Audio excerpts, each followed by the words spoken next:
Hi and welcome back to my channel. Today I will be doing a Q&A. So I posted on my Instagram story asking people to ask me questions about myself. So I tried to organize some of these questions and yeah, inshallah I will answer in the next coming parts. All right. So I got a few questions of like the same, you know, theme, asking where I'm from. So I am born and raised in Canada. My family is Jewish. My father's side is Hungarian, so Ashkenazi Jewish, and my mother's side is from Morocco and Yemen. I actually made a video here on YouTube. I'm gonna try to link it there. I'm not sure exactly how to do that yet, but inshallah, the video will be here. I went over my DNA test results. I did it with 3 different companies, so because I was curious. It already confirmed what I know. So, like I said, basically, I am half Ashkenazi Jewish and half Yemeni and Moroccan Jewish. So I'm gonna post the video right here, and you can click on that and see if you're curious. I also got some questions asking me if I am from Palestine or if I'm Palestinian, and the answer is no, I am not from Palestine and I am not Palestinian. But my husband is Palestinian. He's born and raised in Palestine, and I go often enough to go visit him. And for now, we're doing a long distance. He lives in Palestine and I live in Canada, but inshallah soon we can be together and live together. But for now, yeah, we're apart, unfortunately. So a question I get a lot is if I change my name and what I changed it to, and my answer is always no, I did not change my name. The name I am born with is the name I still use today. I know this whole idea of changing your name to a Muslim name, but I am a very firm believer that there's no such thing as a Muslim name, with some exceptions. For example, Abdullah, that is, a Muslim name. My scarf keeps falling. But yeah, I don't really think that there's a Muslim name. There are names that are like names of like women and men in the Quran. So you can say that in some way they're Muslim, but at the same time, these names existed before the coming of Islam. So, these names aren't specifically Muslim. So I don't think that, I need to change my name to an Arab name in order to be Muslim, right? Because anyone can be Muslim. And it just so happened that God sent the message of Islam to the people of Arabia who were Arabs, but you don't need to be Arab to be Muslim, right?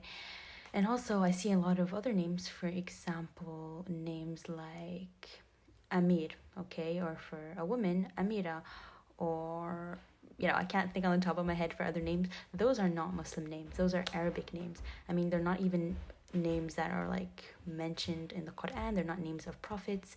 So I don't understand why people, would never ask someone named Amira, like, why don't you have a Muslim name? But when it comes to my name, they're like, are you going to change your name to a Muslim name? So that's why I'm really like, pro keeping my own name. I mean, it's my identity. It's how everybody knows me. I don't feel like I need to make myself a new identity and a new name. And besides, my name is like a name that can be Arabic in some ways. It's a name that works both in Hebrew and Arabic. It's actually a Hebrew name, but for some reason, many Arabs think it's Arabic and think it's Muslim. So when people meet me, they just assume that that's a Muslim name. So yeah, my name is like nothing haram. I think if your name is like Christian or Christina or something like that, then it would be preferable to change your name. But if your name is like my name or something else, I don't see why you would have to change your name. Also, I haven't been sharing my name in public because I don't want to get doxxed. I'm scared of people on the internet. I don't have a common name at all. So I know that like if you like search me online, like my first name, you might find me, and I don't want people to like find me yet. I'm not comfortable with that yet. But inshallah, at some point, I might be comfortable enough. And besides, my name is like a name that can be Arabic in some ways. It's a name that works both in Hebrew and Arabic. It's actually a Hebrew name, but for some reason, many Arabs think it's Arabic and think it's Muslim. So when people meet me, they just assume that that's a Muslim name. So yeah, my name is like nothing haram. I think if your name is like Christian or Christina or something like that, then it would be preferable to change your name. But if your name is like my name or something else, I don't see why you would have to change your name. Also, I haven't been sharing my name in public because I don't want to get doxxed. I'm scared of people on the internet. I don't have a common name at all. So I know that like if you like search me online, like my first name, you might find me, and I don't want people to like find me yet. I'm not comfortable with that yet. But inshallah, at some point, I might be comfortable enough. So this question asks, how old am I and where was I born? And where have you been living so far, and are you married? So I kind of covered these in my previous questions.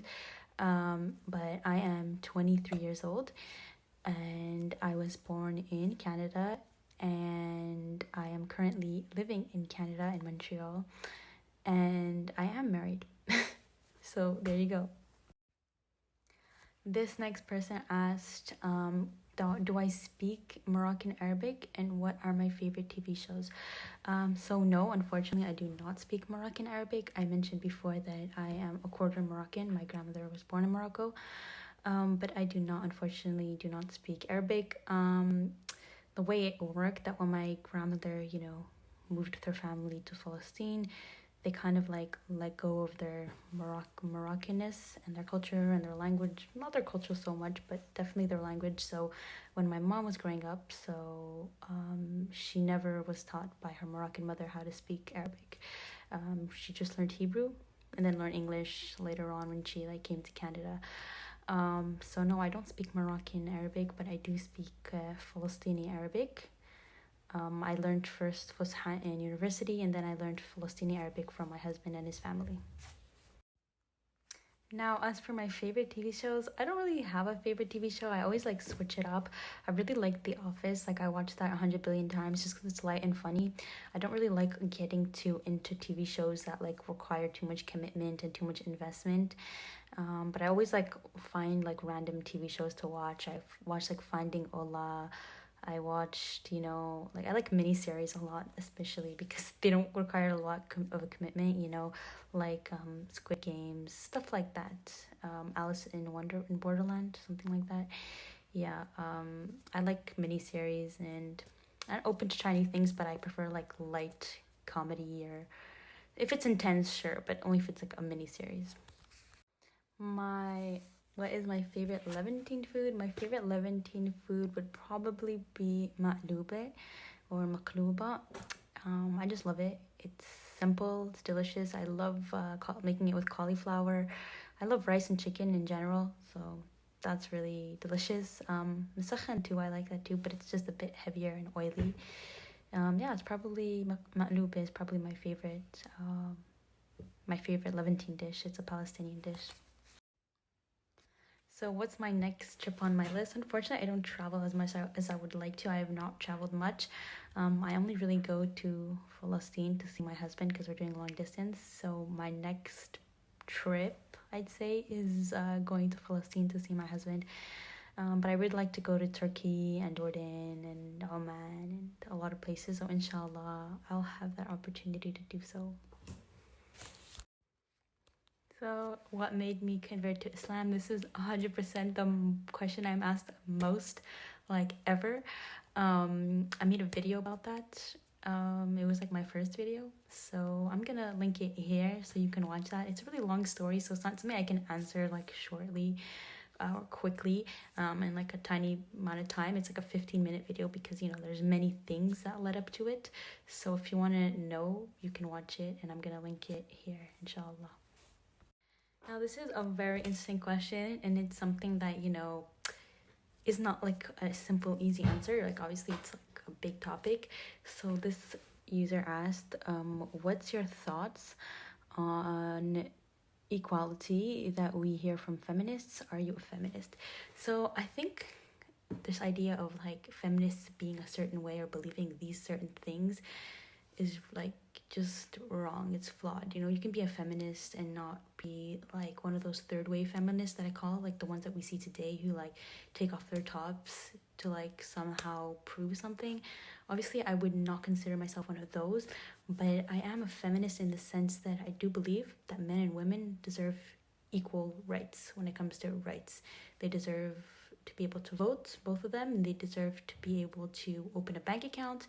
And these are things that women couldn't do before feminism. So I think these are very, very important.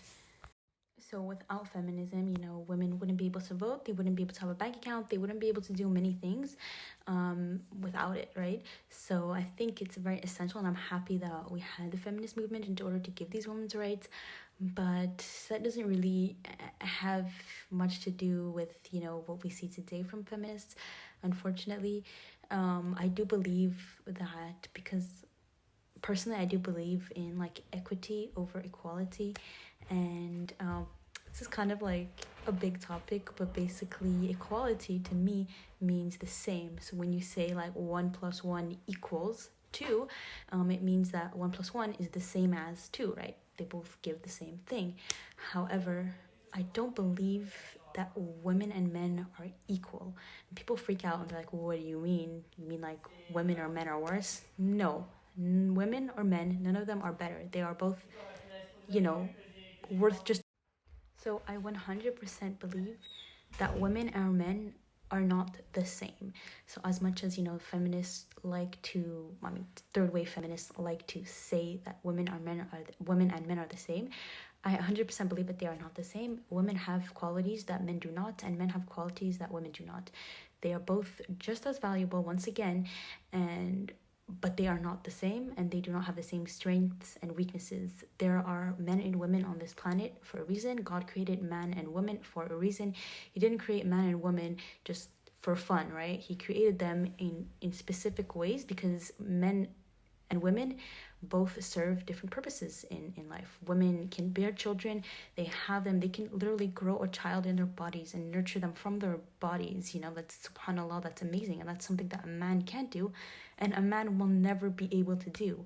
So you cannot say that men and women are the same when already their bodies and their so you cannot say that men and women are the same when already their bodies and their bodily functions and the things their bodies do are completely different. So what I mean by I believe in equity is I mean that you should treat them the same way. Equity is about fairness, and equality is about being the same. So like I said, we cannot be equal because men and women are not the same, but we should be treated equitably because we should be treated fairly in respects to what we need, and we should both be treated as humans and right. For example, there's no reason a man should be able to vote and a woman should be able to vote. That's not equitable. So in that sense, I would say no, both men and women need the right to vote and, to open a bank account, because nothing says that men are better with money than women are. Moreover, if we were treated equally, that wouldn't make sense, or that wouldn't be fair. If we were treated equally, for example, both men and women would get the same much amount of time for parental leave. So mother's leave, when a mother gives birth and has a child, would be the same amount of time as a man gets when he has a child, which would completely not be fair, because a woman has to go through all these physical changes. She is bearing a child in her body. She is, she's giving birth, and her body is going through this, I say, damage, or going through this crazy change, and she's going to be in pain, and the husband is not. So why should a woman and a man get the same much amount of time? Now, if we're talking about equality, it would only be equal if men and women get the exact same amount of time off after having a baby. But since I don't believe in equality, and I believe in equity, and we should be treated equitably, then women should get a certain amount of time, and men should get a certain amount of time in a way that is fair to both of them. So the problem with saying that we are equal and we should be treated equally, you would have to be consistent in that. So you can't say, okay, we're going to be treated equally for these things, but when it comes to childbirth, we're not going to be equal. When it comes to, when a husband and a wife get divorced and they have child support and they have, they split up custody, usually the woman gets more time, and I think she should get more time, because especially when it's like a baby, let's say an infant, because the woman is the one, nourishing this child with her body, and the man cannot do that. So I definitely think you can't be, yes, equality for some things, but no equality for other things. So with equity, you can be consistent throughout. Equity, once again, is about fairness.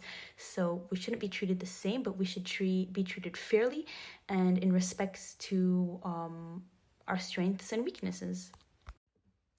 For the final question, this person asked, what do you think is the most important quality that you have that helps your faith?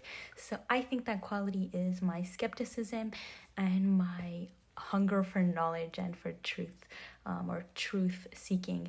So in fact, like, my skepticism and my questions about Judaism is what, helped me find Islam. If it wasn't for my skepticism and if it wasn't for my knowledge or hunger for the truth, I wouldn't be Muslim. And subhanallah, because I had all these questions about Judaism and I did so much research to find the truth, I found Islam.